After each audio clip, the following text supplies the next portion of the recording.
Quando na vida encontramos um indivíduo que tem as nossas mesmas ideias e sentimentos e vemos que passou pelas mesmas vicissitudes que passamos, sentimos-nos irresistivelmente atraídos para ele, movidos pelo sentimento de simpatia fraterna. Por este motivo falo de Teilhard de Chardin. Em Teilhard encontramos os seguintes conceitos: transformismo, evolucionismo, estrutura orgânica do universo e tendência do ser a alcançar um estado cada vez mais orgânico de unificação. Continuemos escutando o que nos diz Teilhard. O universo está completamente impregnado de pensamento, que se torna cada vez mais patente com a evolução da vida, através da crescente complexidade estrutural que a matéria desse modo alcança. Teilhard intuiu uns laivos de consciência, incipiente mesmo nos graus ínfimos da existência, no plano físico do universo. Para ele, a matéria inorgânica é antes uma matéria pré-vivente e, num sentido lato, pré-consciente. Hoje, portanto, um cientista nos confirma que a matéria está cheia de vida e a vida cheia de inteligência.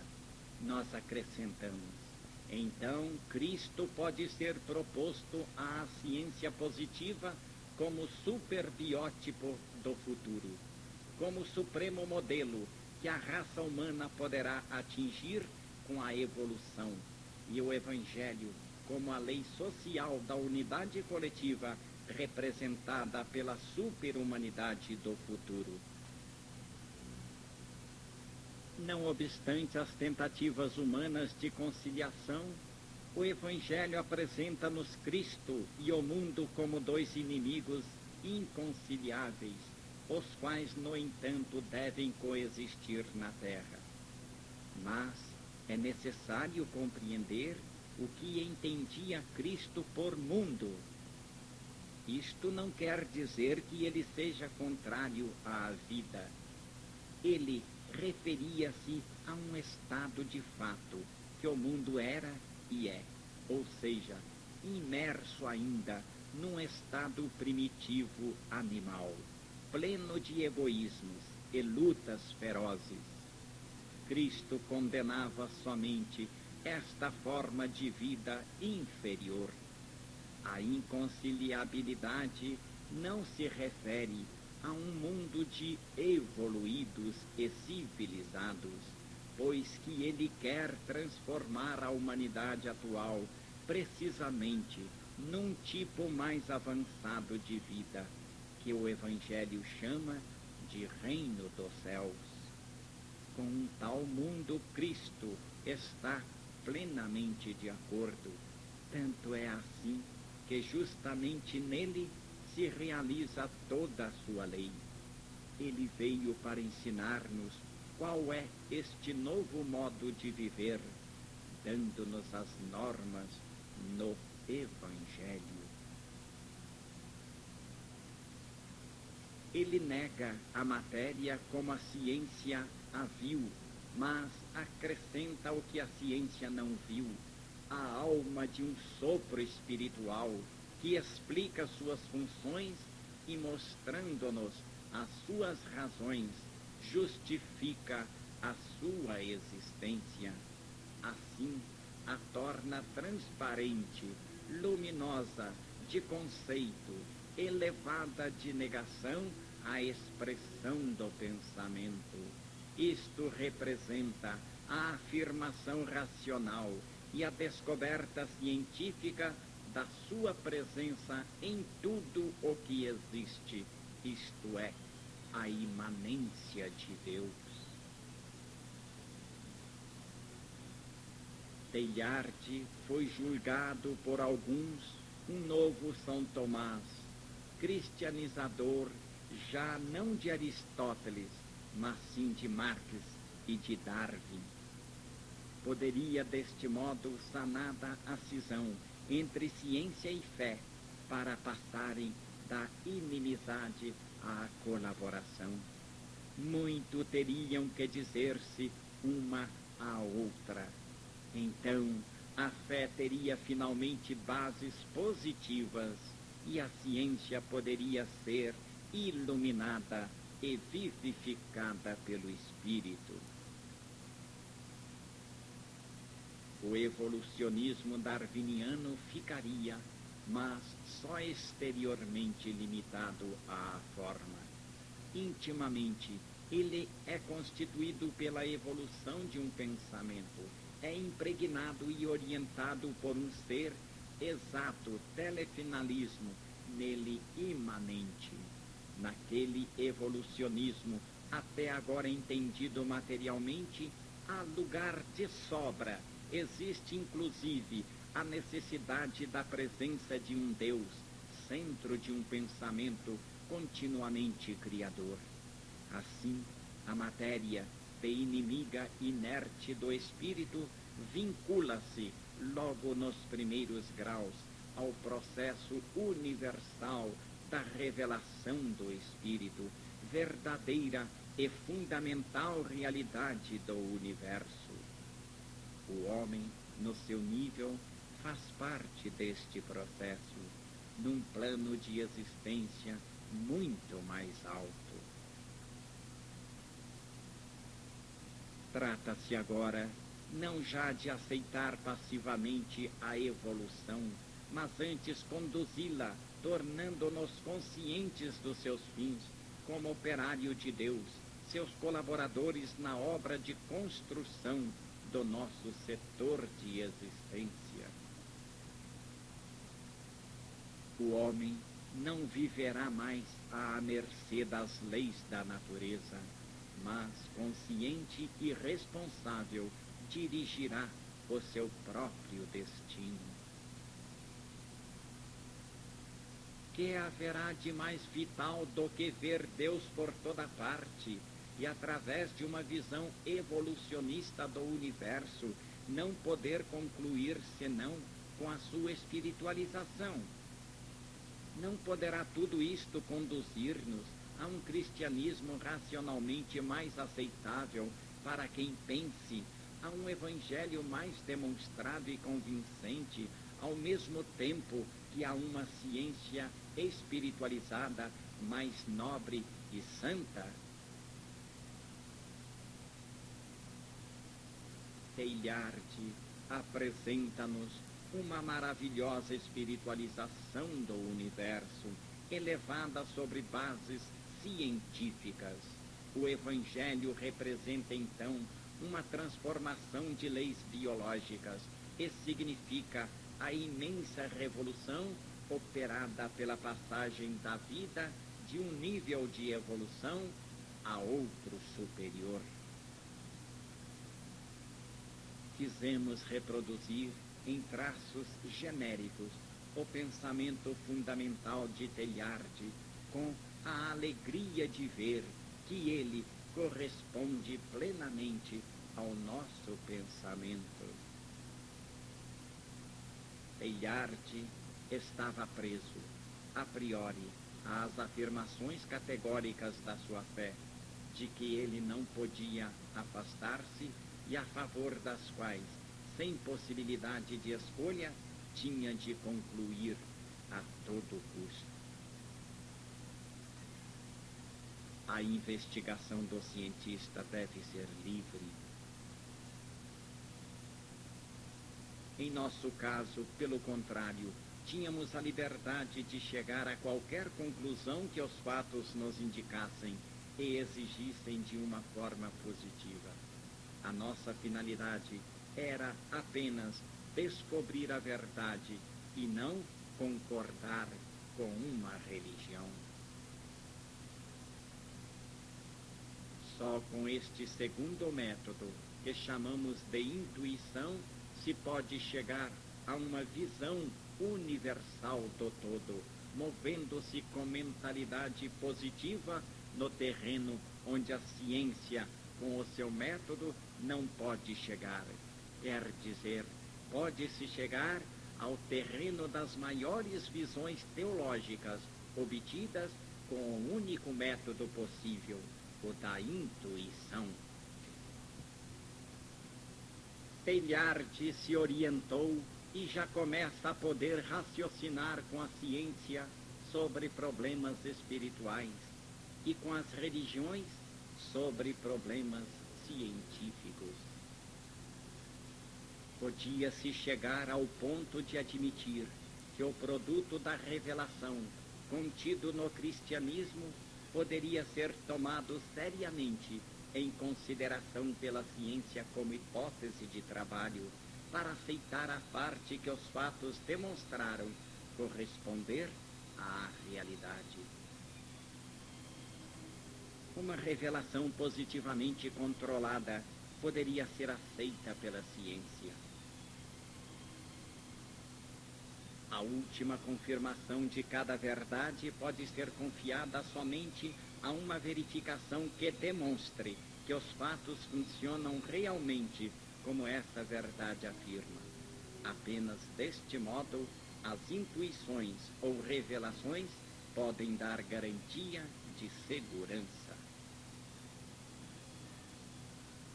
O mundo, apesar de tudo, caminha, e ninguém tem o poder de pará-lo. A teoria da evolução foi combatida, até há poucos anos, nos ambientes religiosos.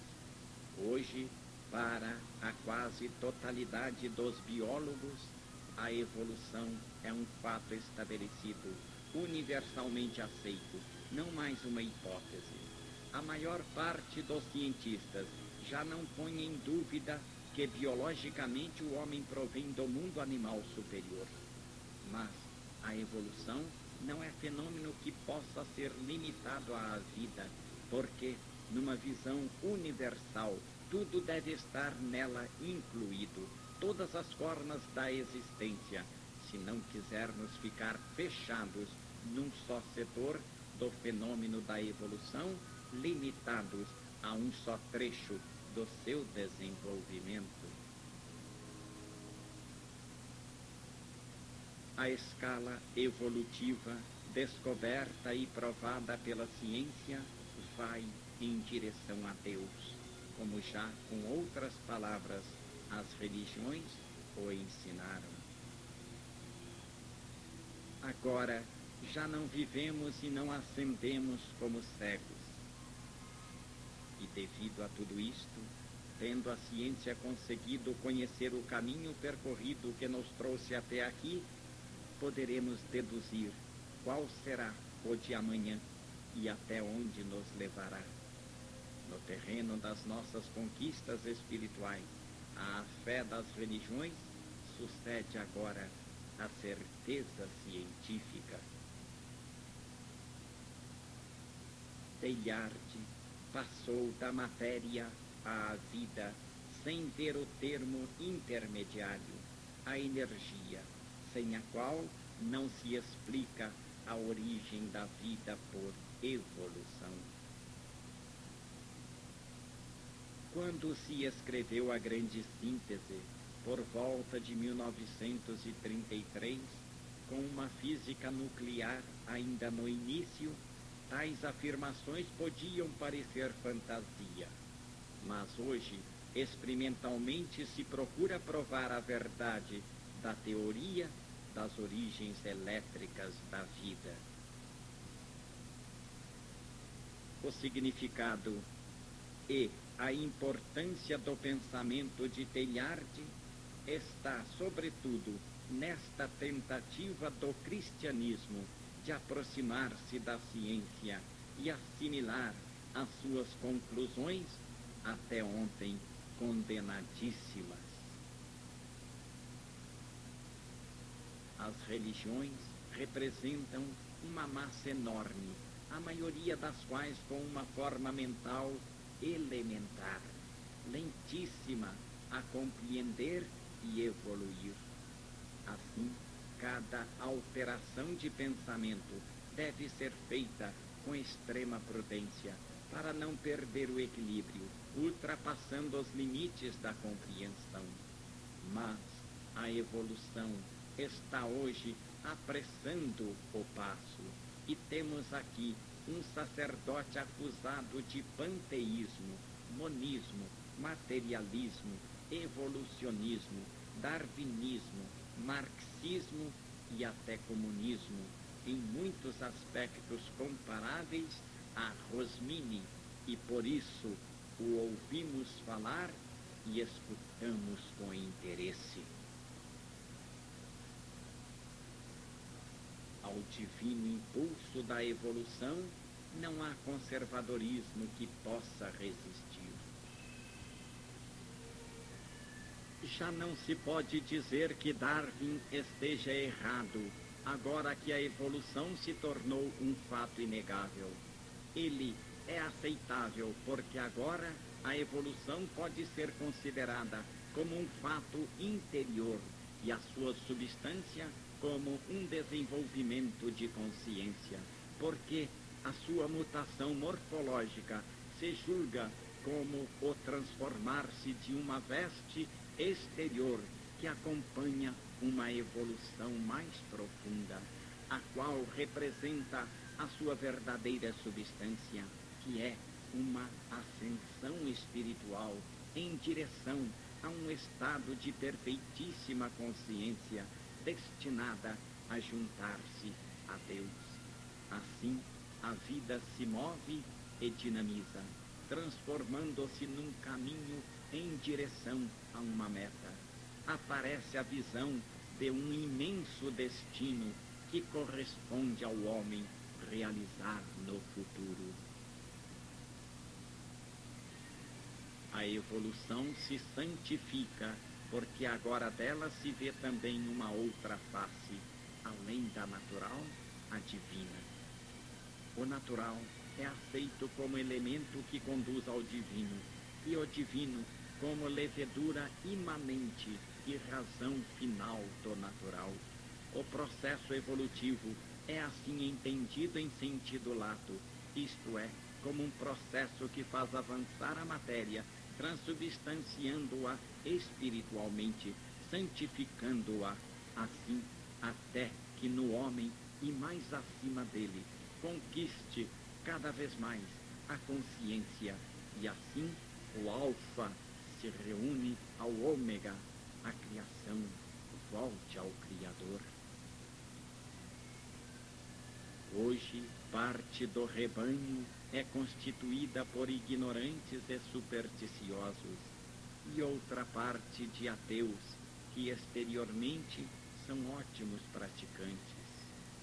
É necessário que o catolicismo se torne mais convincente para resolver o problema da sobrevivência de uma fé que ameaça ser superada. Hoje, parte do rebanho é constituída por ignorantes e supersticiosos, e outra parte de ateus, que exteriormente são ótimos praticantes. É necessário que o catolicismo se torne mais convincente para resolver o problema da sobrevivência de uma fé que ameaça ser superada. Teilhard foi mandado para Nova York para lá morrer em condições de verdadeiro exílio, depois de uma vida cheia de amargura pela dificuldade cada vez maior de fazer conhecer os seus escritos. O seu problema era de consciência, ou de um cientista que, havendo descoberto verdades, trata de levá-las para o terreno religioso, a fim de iluminar os crentes honestamente, desejosos de conhecer mais além da fé, para ficarem convencidos. vivemos num momento de transição evolutiva, no qual a ciência avança vertiginosamente no conhecimento, transpondo as portas do mistério. Com isto muda a velha forma mental pela qual o modo tradicional de apresentar as verdades da fé as torna de difícil aceitação. Muitos não querem cansar-se, pensar, arriscar-se, preferindo permanecer seguros nas concepções tradicionais. Na própria preguiça, então considera-se elemento perturbador quem parece rebelde à velha ordem, porque tem sede de luz, quer conhecer e fazer conhecer, subir e fazer subir, porque arde de uma contínua tensão espiritual que incomoda os que dormem quietos numa quiescência passiva que chamam fé e ortodoxia.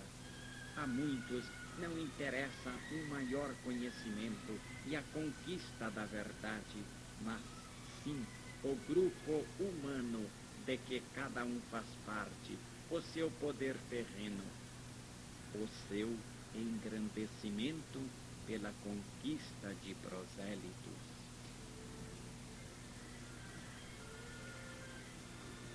O problema não é de religiões, mas do tipo biológico, porque esta é a lei da vida no seu atual grau de evolução. Para além e para cima do universo físico, Teilhard viu movido mais pela razão do que pela fé o universo psíquico, isto é, o universo numa nova dimensão, a do espírito, que é o terreno supersensível das religiões. O cosmo, para ele, é um organismo funcionando e em evolução, orientado no sentido de fazer surgir e desenvolver a inteligência. Com isto, ele realiza uma espiritualização da matéria e da ciência, estendendo assim ao infinito o terreno das religiões e fazendo delas um problema de interesse universal. Eis então que estas, em vez de fecharem neste caso as portas como perante um inimigo, deveriam abri-las para conseguir a sua imensa expansão. O problema para o cientista crente não é tanto o de compreender tudo isto, para ele evidente, mas o de fazer os outros compreender, assim como para o evoluído, o problema maior foi e será sempre o de fazer avançar os involuídos. Como Santo Agostinho resumiu Platão e São Tomás resumiu Aristóteles, cada um deles, formulando o cristianismo segundo a linguagem do seu tempo, assim é de se esperar que as religiões admitam igualmente em seu favor que Teilhard formule as mesmas verdades segundo a linguagem racional científica do nosso tempo.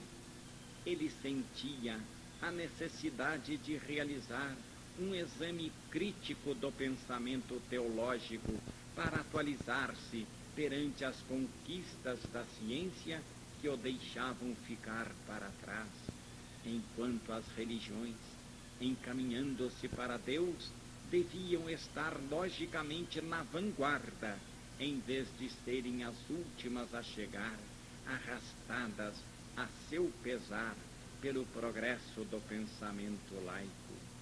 Estando em contato com Deus, em quem se inspiram, as religiões deveriam ser as primeiras a compreender a verdade e não as últimas.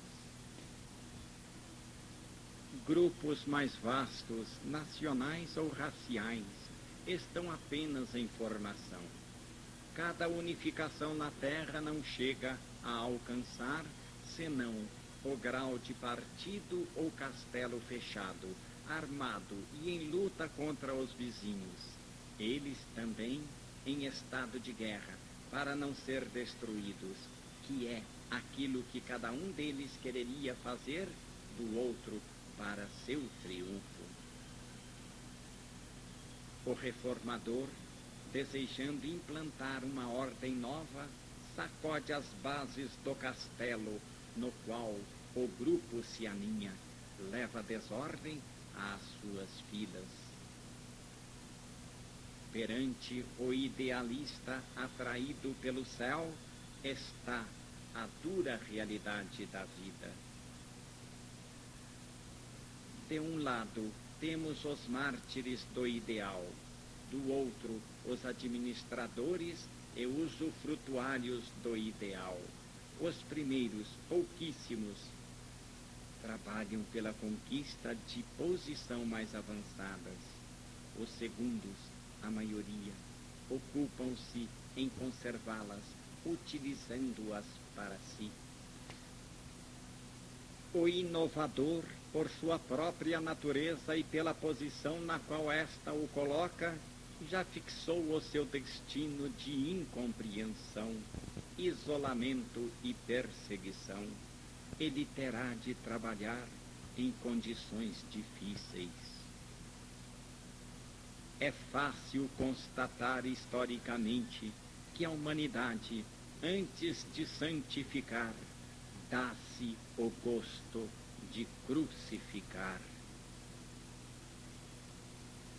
Se o mundo não quer ser salvo, o indivíduo, no entanto, deverá salvar-se a si mesmo. É deprimente ser o último a chegar, arrastado pelos outros, a quem se deixa toda a responsabilidade das novas afirmações, a fadiga da pesquisa, a incerteza da tentativa, exceto o apropriar-se dos resultados quando tudo leva ao êxito. Os fins são opostos. O do reformador é o progresso, o do grupo e da autoridade que o dirige é continuar a viver com a menor fadiga e risco possíveis. Em virtude disto, é lógico que a autoridade imponha silêncio ao inovador. Assim, o proíbem de falar, publicar, impedem-no de pensar e de compreender, como defender a verdade da qual está convencido. Então, as duas partes em conflito transformam-se em dois inimigos em luta, cada um com boas razões para agir à sua maneira. O inovador atenta contra a tranquilidade e segurança do grupo, que assim se defende. A autoridade atenta contra a liberdade do espírito, quer dentro dele, para deter ou torcer o pensamento, paralisando as mais nobres funções do ser. Isto não é senão um aspecto da luta entre o evoluído que quer fazer progredir o mundo e o involuído que não se quer deixar redimir com este progresso. Teilhard obedeceu à autoridade, sofrendo em silêncio, mas sem nunca renunciar às suas ideias. As almas simples do povo, ele não ofereceu o escândalo da desobediência.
Teilhard nunca se revoltou, mas se deteve.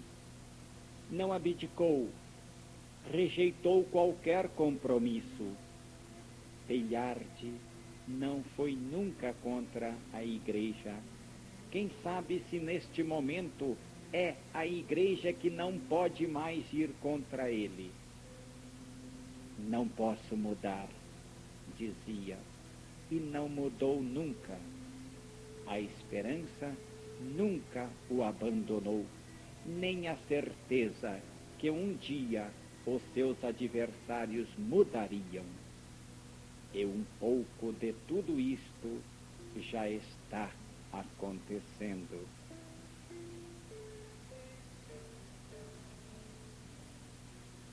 Não existe nada tão grande como a inocência perseguida, que sofre para respeitar um ideal de ordem e disciplina. É lógico que aquilo que é culpa e dano perante o mundo se transforma em virtude e recompensa perante Deus. Depois de 50 anos de proibições e de admoestações, as ideias revolucionárias de Teilhard abrem caminho.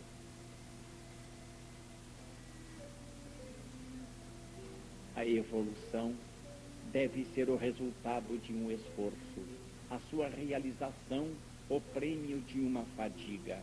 Esta pertence por direito ao mais evoluído que avança à frente dos outros, que representam por sua vez a resistência a vencer, o obstáculo a superar, as trevas a iluminar. Embaixo está o mundo, na retaguarda da evolução.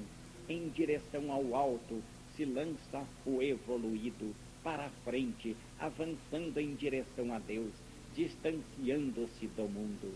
Ele está não do lado do mundo, mas do lado de Deus, que o espera, o convida, o impulsiona para diante, atraindo-o e ajudando-o.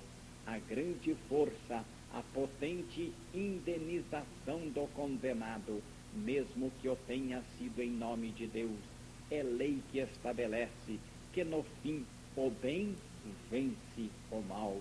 A afirmação domina a negação. A força de quem sofre lutando pela verdade está no fato que este indivíduo trabalha para avançar na direção que a evolução determina, sendo, portanto, arrastado em cheio pela sua corrente. O idealista, hoje condenado, sabe que a ele pertence o futuro. Leva consigo o impulso irresistível da divina vontade da evolução, que exige a ascese. É precisamente através dele que tal impulso se realiza para conduzir tudo e todos onde quer, isto é, em direção a Deus. E que poder têm os homens contra quem tem a seu favor as leis da vida e a ajuda de Deus? Quem alcançou o plano do Espírito vive por cima do mundo. Nenhuma pressão e submissão pode agora alterar tal estado de fato. Quem viveu tais experiências pode compreender o que estes conceitos significam. As forças em defesa do inovador condenado não devem vir da terra. Esta representa a parte inferior da existência, a parte negativa, adequada à resistência. Aquele indivíduo pertence, pelo contrário, ao céu, que representa a parte superior, mais vizinha de Deus, a parte positiva e dinamizante. Neste caso se verifica o mesmo antagonismo que imediatamente se estabeleceu entre Cristo, o maior dos inovadores, em favor da evolução humana, e o mundo que se dispôs a ser seu inimigo e que à redenção respondeu com a crucificação. Certamente, amanhã, graças ao trabalho de mártires inovadores, o mundo será diferente, mas lhes corresponde o trabalho de transformar a humanidade com o seu próprio sacrifício. O caso de Cristo nos mostra que também com ele, em idênticas condições, se verificou o mesmo fenômeno.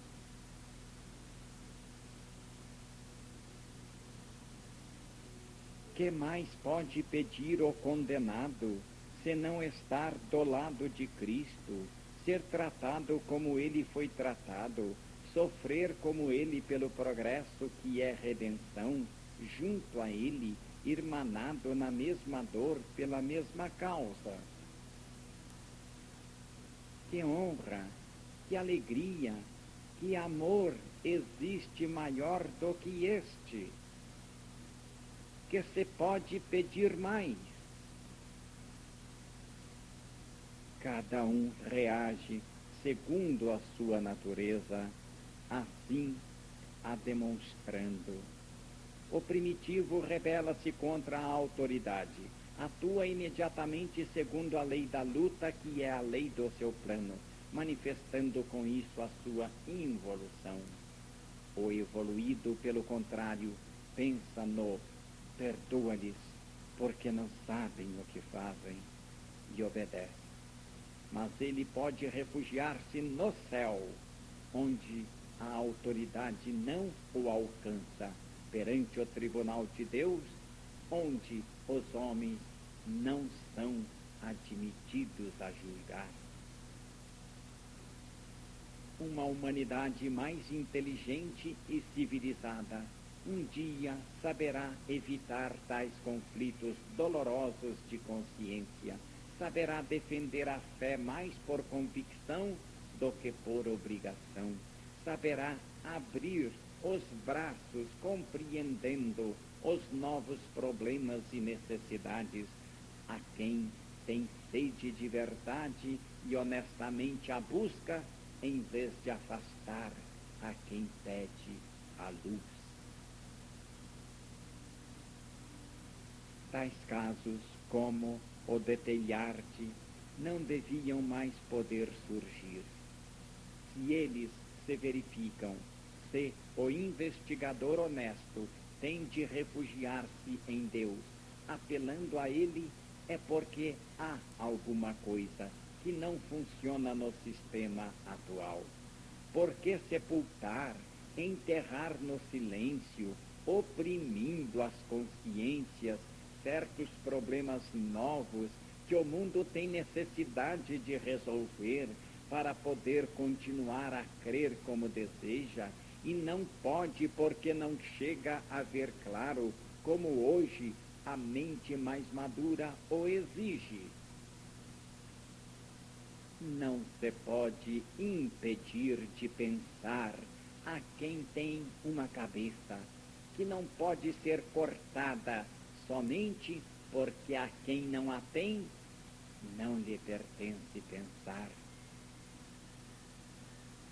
O investigador honesto, por sua vez, está obrigado por consciência, para resolver os problemas que mais o preocupam, a discordar de quem entende a fé como inércia espiritual e a construir uma por sua conta.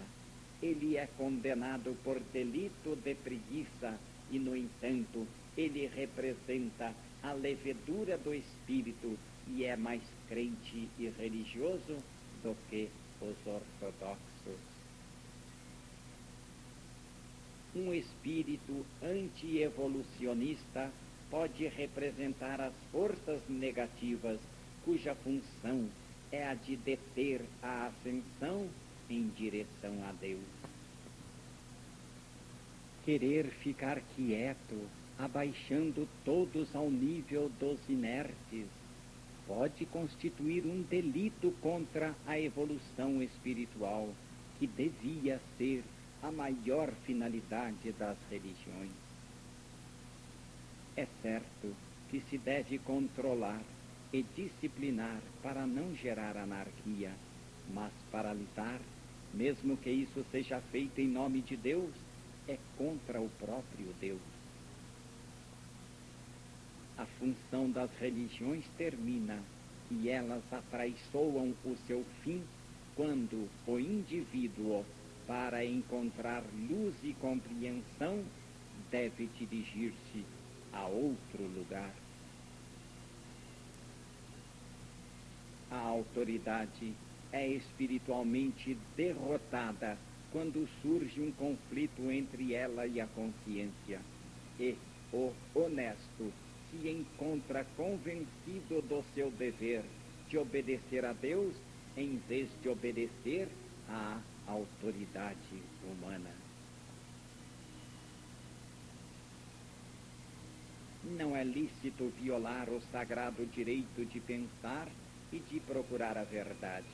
Pode até mesmo acontecer que quem formalmente esteja fora de uma religião seja mais religioso e esteja mais próximo de Deus do que quem esteja dentro em plena ortodoxia.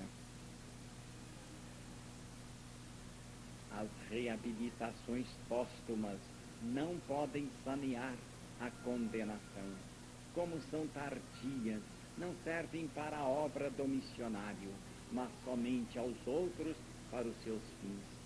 Aquele tem necessidade do consenso de seus contemporâneos, de uma ajuda em vida, de uma compreensão imediata do seu próprio tempo, que o mantenha na função de produzir. Acercar-se do próximo com compreensão pode ser uma força de caridade cristã, de amor evangélico, sendo anticristão ou contrário. Nas religiões deveria existir uma seção de livres investigadores, uma espécie de laboratório para as experiências do espírito, um instituto de investigação religiosa. Diz Teilhard: estou preocupado com o fato de que à Igreja falta um órgão de investigação, diferente de tudo o que existe e se desenvolve em sua volta. Esta investigação é uma questão de vida ou de morte, fato que pode surpreender os teólogos na sua vida tranquila. Há, hoje, problemas que queimam, que ninguém coloca claramente, nem defronta senão em alguma conversa privada. Existem ideias ainda em bruto e parcialmente equivocadas, mas libertadoras, que germinam e morrem no espírito de indivíduos isolados. Necessitaria, penso, de um órgão para recolher, centralizar, purificar tudo isto. Quase diria, um laboratório dedicado a exatas experiências. Isto para prevenir um cisma entre vida humana natural e a Igreja. O cisma atual é o mais perigoso, porque não se apresenta na forma já conhecida, ou seja, com o surgir de uma nova religião inimiga que se pode combater como no passado, mas aparece com morte do espírito e do sistema de todas as religiões, com o seu apagar-se no materialismo e na ciência, que simplesmente não as tomam mais em consideração. Assim, no meio da indiferença geral, o pensamento dirigente não se interessa mais e as abandona. Como na ciência, também nas religiões, a investigação deveria ser livre, não fechada e condenada. Como na ciência, também nas religiões, a investigação deveria ser livre, não fechada e condenada. As várias doutrinas deveriam ter, como tudo o que existe, também uma porta aberta para o caminho da evolução. Seria necessário superar aquela psicologia morta, pela qual comodamente se afirma que todos os casos possíveis já foram vividos, que, pois, experiência dos séculos, a todas as objeções foi dada a resposta, de modo que tudo já está previsto e resolvido. O fato é que, enquanto as religiões procuram detê-lo, o pensamento humano caminha e, porque estas o querem deter, ele se pôs a caminhar por sua conta, fora das religiões, que são deixadas para trás e esquecidas, com todo o devido respeito, no meio das coisas velhas que não servem mais e se põem no museu. Em Teilhard encontramos uma concepção mais ampla de Cristo. Aparece-nos assim a visão de um Cristo universal, quase diria super-religioso, no sentido que está por cima do sectarismo separatista, no qual tendem a dividir-se as religiões. Um Cristo que, em vez de isolar-se numa delas, em oposição às demais, tende a uni-las todas, sendo concebido com a forma mental da imparcialidade científica, em termos vastíssimos em relação com as leis biológicas, como ponto de convergência e última meta divina da evolução da vida. Trata-se de um Cristo muito maior, eixo espiritual do mundo, alcançável pelas vias do misticismo como pelas vias da ciência, ponto ômega desta como o é da fé, significado e conclusão da história, princípio, guia e cume da evolução, só hoje concebível desta maneira, devido à atual maturação do pensamento humano. Um Cristo total, não só religioso, fechado no passado, mas também progressista, atual, social, um Cristo que aceita a luz que vem do pensamento científico, que reconhece o caráter sagrado da investigação, a nobilita e santifica, porque é santo todo o conhecimento com função e produto do Espírito. Um Cristo que não está contra, mas com a ciência, com a ânsia de saber, com o espírito da indagação, com a paixão de evoluir. Um Cristo que agora se desenvolva em dimensões vastíssimas dentro da mente humana, hoje apta a concebê-lo com outras medidas, mais racional, presente, dinâmico, universal, unitário, síntese suprema de fé, de pensamento, de vida. É necessário, assim, refazer o nosso conceito do Cristo, que permaneceu entre nós como imagem feita de matéria. O Cristo crucificado e morto, para recordar-nos, para a vergonha nossa, daquilo que fizemos dele. É necessário fazê-lo sair dos esconderijos, onde parece ter se refugiado, escapando do mundo, e onde jaz coberto de pó atrás dos utensílios do culto, a fim de que ressuscite vivo entre nós, um Cristo que está conosco em todas as horas, com quem convivemos dia e noite, que assiste a todos os nossos pensamentos e obras, toma partido em nossas alegrias e dores, e não um Cristo com o qual nos encontramos em horas fixas, ou quando decidimos penetrar no recinto dos templos, onde o isolamos fora do nosso mundo. Um Cristo imanente, próximo, que conosco enfrenta os nossos problemas e nos ajuda a resolvê-los, em vez de desaparecer, transcendente no céu, inalcançável na sua glória. Um Cristo orientador da dor, da era moderna, potencializando-o com os seus imensos valores espirituais. Um Cristo não mais monopolizado nas mãos dos seus ministros, se fechando no âmbito de uma só religião.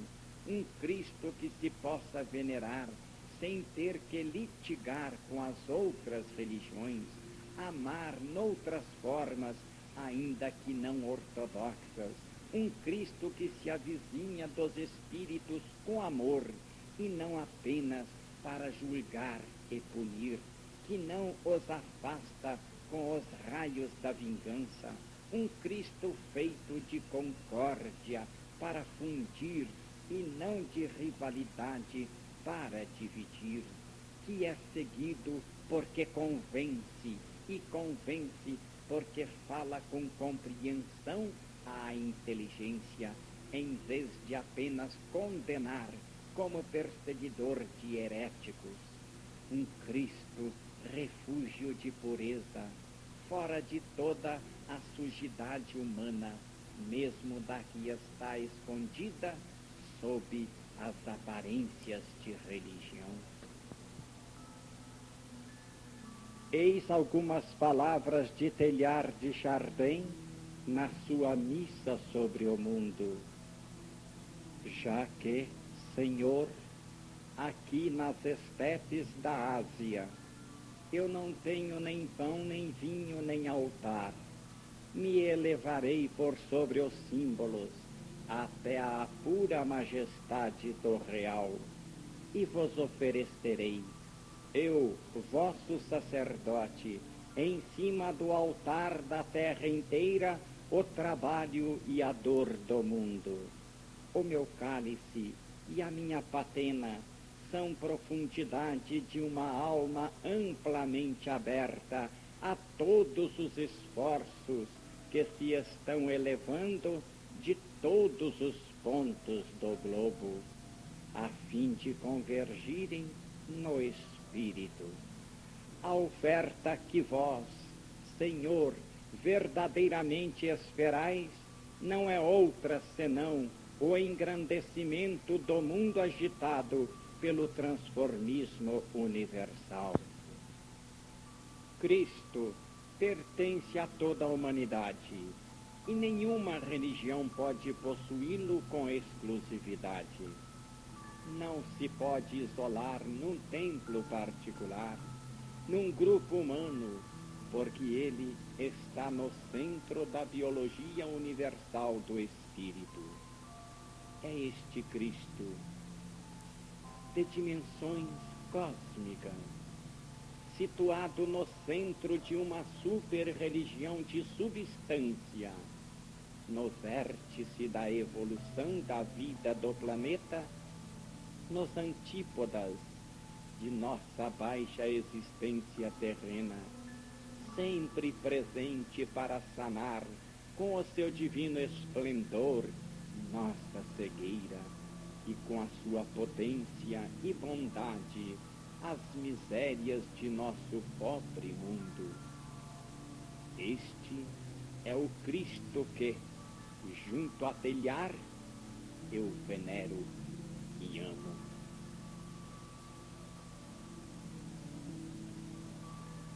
Voltamos a falar, para compreendê-lo melhor, do pensamento de Teilhard de Chardin, observando os fenômenos, sobretudo no seu íntimo significado. Ele chegou a uma visão do plano geral de existência, no qual domina o princípio da evolução, que faz do ser um transformismo em marcha. O conhecimento do passado hominal fez entrever a Teilhard as perspectivas em direção às quais se caminha aquela marcha e, portanto, aquilo que o homem poderá de futuro realizar na terra. Então, Teilhard se sentiu iluminado por uma súbita luz orientadora. Se tudo caminha, é porque tudo se dirige a uma meta que com este movimento se deverá alcançar. Tudo tende a completar-se e a aperfeiçoar-se, porque sobe de encontro a um centro, em direção ao qual tudo quanto existe se eleva à medida que vai evoluindo. Não se trata de um centro físico do universo, mas de um centro síntese, no qual a pulverização fenomênica se coordena, se organiza, chegando assim da dispersão periférica a um estado unitário, orientado em direção àquele centro. A evolução se nos revela como fenômeno múltiplo de síntese que realiza muitas coisas. Não apenas a ascese, o aperfeiçoamento, o melhoramento, não só alcança a complexidade e a organicidade, mas também a unificação. O ponto de chegada é o todo uno. A visão de Teilhard de Chardin é esplêndida. Ele a vê e fica por ela fascinado. Os outros não a veem e a negam. Mas por que as autoridades condenam com tanta pressa? Talvez porque tenha medo do novo. Certamente que, dada a estrutura das leis da vida, o novo deve representar para o velho uma ameaça contínua, porque tende a superá-lo para substituí-lo. Como pretender de quem tenha visto o novo não seja imediatamente levado a colocá-lo na vida, no lugar do velho? Impedi-lo é tentar contra o progresso, é delito de lesa evolução. Quem viu é levado a transformar-se em reformador para fazer progredir o mundo. A teoria evolucionista dá-nos um conceito novo do universo e da existência. O todo não foi feito por Deus de uma só vez para sempre, de improviso, num dado momento, mas antes se está continuamente formando.